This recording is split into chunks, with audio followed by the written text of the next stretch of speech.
Welcome back to another day analyzing subscribers' aquariums. This time there are 8 aquariums. Let's get started. First aquarium, 90L. Okay, here we can see the aquarium. First of all, it has incompatible species, okay? The guppies and the angelfish have different habitats, with different parameters. You can see a file for each of them here.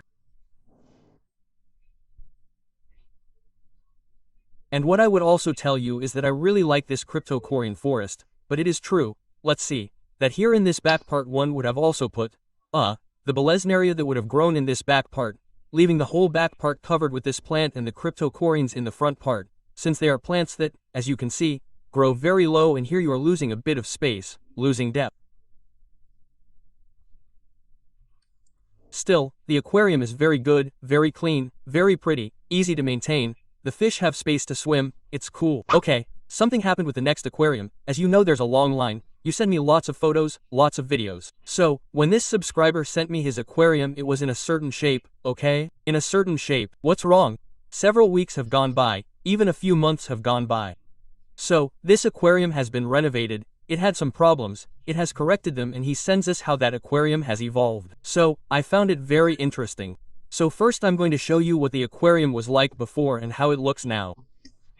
Look, in this aquarium you can see the white substrate, with tall plants in the back, or rock. We have a main Buddha as an artificial decoration, which takes our eyes there. We also see a thermomotrio here. I'm not entirely convinced by the substrate, silica sand. Well, it was an aquarium that was planned to be cool. Okay. Look at the issue of perhaps these plants for such a fine grain size wouldn't end up working. There's an internal war between aquarists here. Some people find it works and others don't. Both things have happened to me. It didn't work in one aquarium and it did in another. So it's a bit like a lottery. Okay. Well, here we can see it in more detail. I want you to see how it's changed. It's incredible. Look at the Buddha. Another problem with artificial decoration is that it can wear off, it can peel off, the paint can come off, okay? And two things can happen. Nothing happens in the aquarium or it does. Okay? And now I'll show you the new setup, how it's evolved. Look how the aquarium has evolved. We can see it here. The main thing, what's changed is the Buddha, okay? The artificial decoration, as he mentioned, was turning white and fading.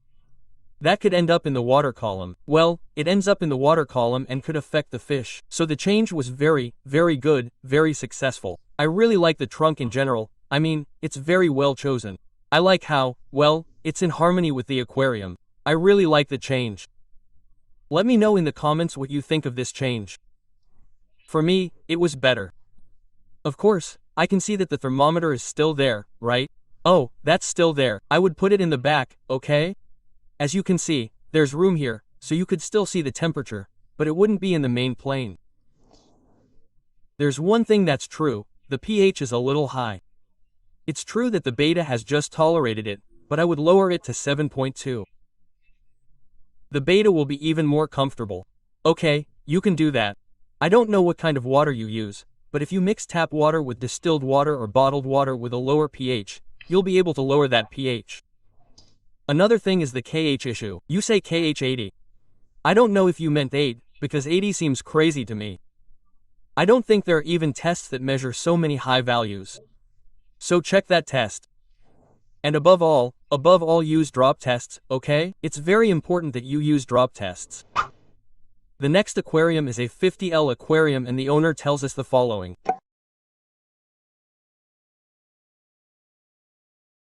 Okay. Here we can see the photo. And I know I'm being annoying, but pay attention to one thing. In this first photo here, the one on the left, what's the first thing you look at when you see this aquarium? Well, for example, you see this flower bed, you can see the rocks, you can see these types of little plants here half covering it, but nevertheless, you don't notice the thermometer that's hidden here, which if you look closely, you can see in the following photo how the back part is on the left side. Look, here you can see the temperature perfectly, and also, the way the light is positioned, the thermometer goes unnoticed. Look how with such a small, silly gesture, the aquarium looks much better. I know I insist a lot, but you keep sending me photos, sending me videos with the thermometer or the magnet in the foreground. I just can't get it. I can't get it. Well, that's it. All in all, a very cool aquarium, 50 liters, very clear. It also has space to swim, even though it's square. Well, it's an aquarium that I like. I really liked it. Are you enjoying the video? Are you enjoying this content? Very simple. Give it a like and subscribe if you haven't already. That way you'll never miss anything on this channel. The next aquarium is a little bigger, 120L, and its owner tells us the following.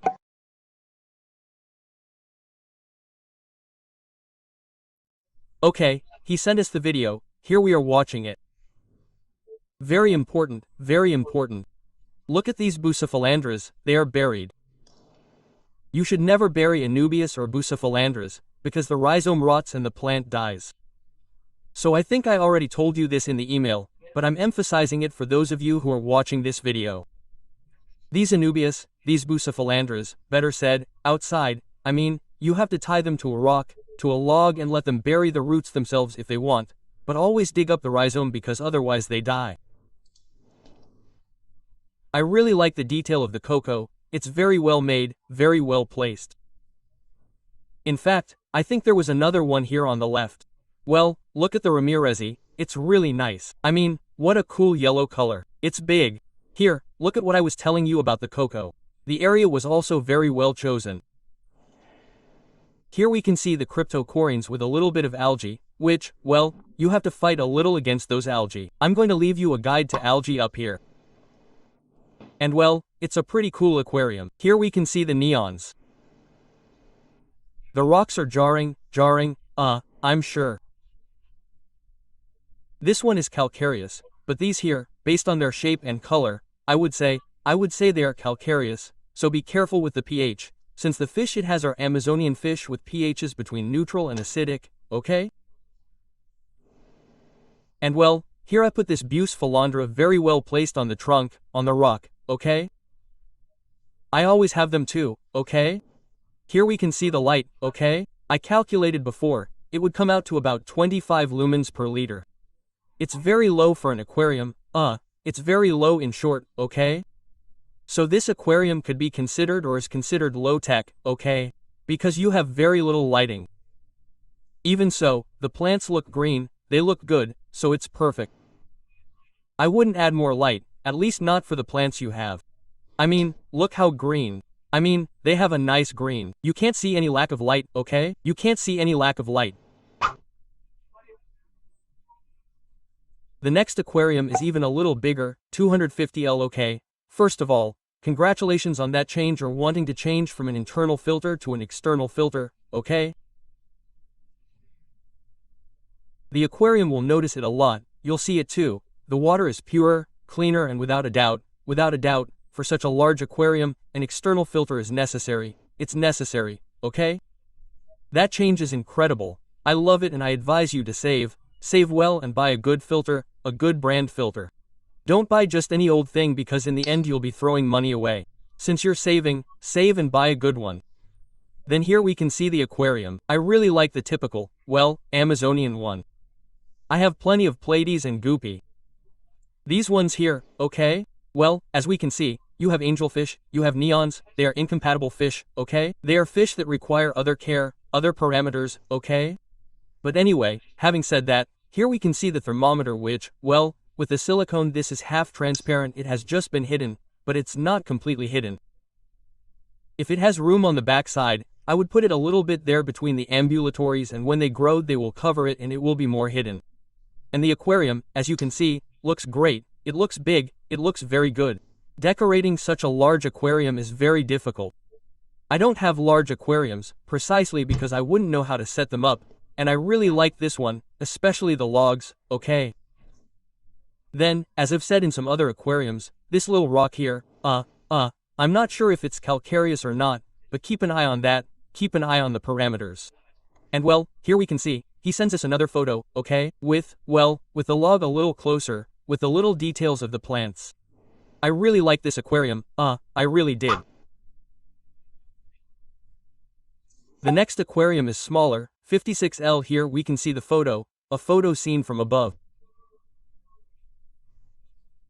We can see, well, that's it, a little DIY to keep the duckweed at bay, in this case. Very good DIY. And DIY, I can't remember the word. Very good DIY. Now it seems strange to me, huh? DIY now, Well, let's watch the video you sent me. There it is. There we can see the Chihiro's screen that I mentioned. Well, the first thing to tell you is about the fish, okay?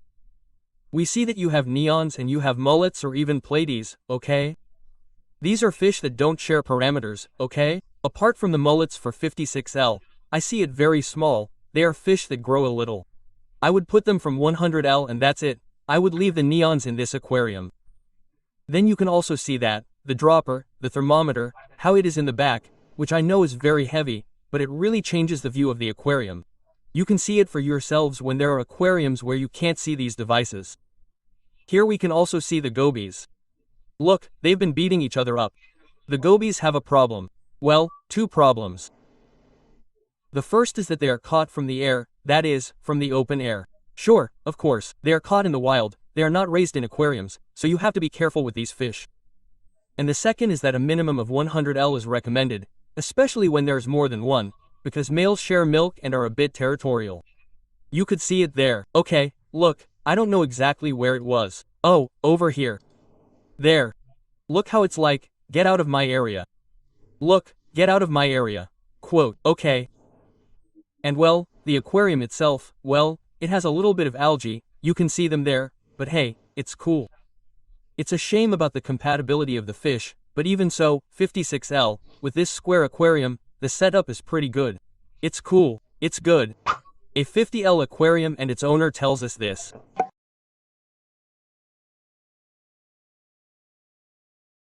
Okay, here we can see the aquarium. Too bad about the scratches, huh?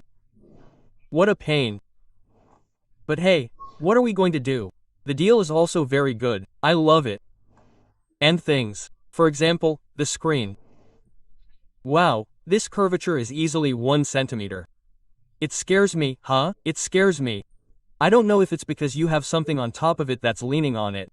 Here we can see some scissors, I think.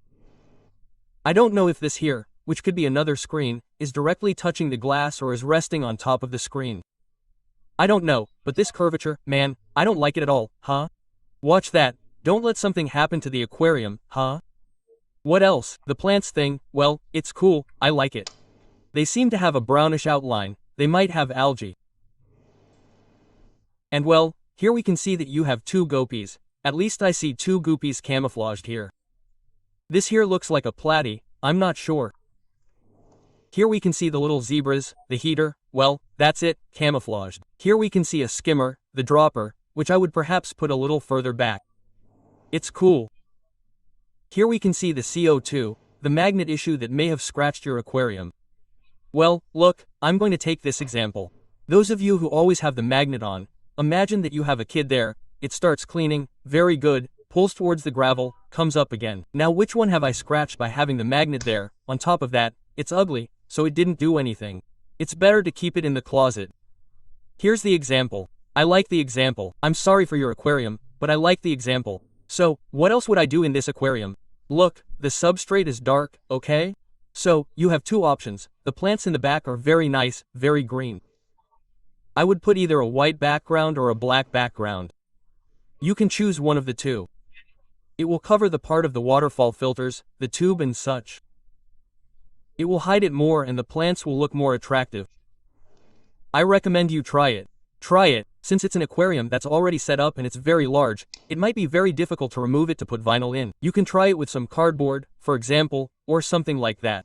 Last aquarium and its owner tells us the following. Come on, here we can see it. First of all, congratulations on having a bigger aquarium. That always gives a little more excitement. I really like this trunk, the root, I mean, it's huge, perfect for the aquarium. I like it a lot, but this artificial decoration clashes, and there are some that do fit. In this case, this crocodile and this SpongeBob house don't fit in with the aquarium. They don't fit in with the aquarium. Just look at this huge root. I mean, it's amazing. I love it. I love it. Hey, imagine if you could get some roots like this and anchor them here, and have this whole area with roots too. The angelfish would love it a lot, taking out the artificial decoration and even adding a girlfriend, and that's it. You'd have an aquarium like this, like Blackwater. Very, very cool. I mean, this aquarium has a lot of potential and the root is incredible, right? I would raise the water level a little more, okay? About until it reaches the frame a little bit, okay? For that, so that this whole area isn't visible, empty, which in the end are also liters, and they are liters that are wasted. And I tell you, and try that. If you get more wood, try it, you'll see what a change it will make to the aquarium. I mean, incredible. It has a lot of potential. Well, let's continue watching the video. Okay, platies, mollusks, guppies, incompatible with the aquarium with the angelfish, okay? They have different parameters. This aquarium, as you have it decorated with the root and such and the angelfish, I would leave it as an Amazonian aquarium. So, my advice is, let's see, the video is over, let's leave it here. My advice is, the aquarium has a lot of potential. It's a very large aquarium, the root is incredible. So, what would I do? If you can get, as I told you, another root of a similar style, or even join some with others and put the whole aquarium, since you have this area, but also in the left area, and turn this aquarium into an Amazonian one, okay? You can replace the guppy fish, the plat and everything that, for example, with neon lights, with drunkards. Drunkards in this aquarium would look great because it's a very large aquarium and you can see the whole school of fish from one side to the other. I mean, I recommend it without any doubt. That's what I would do, and I would take out this artificial decoration above all. Well, these are the aquariums in today's video. What did you think? Let me know in the comments if you have anything to contribute to any of them, anything you don't agree with me on, anything you want to add. And well, I hope you liked this video. I know you like this series, so I only ask one thing of you, that you subscribe to the channel. Subscribe, give it a like, and until next time, bye.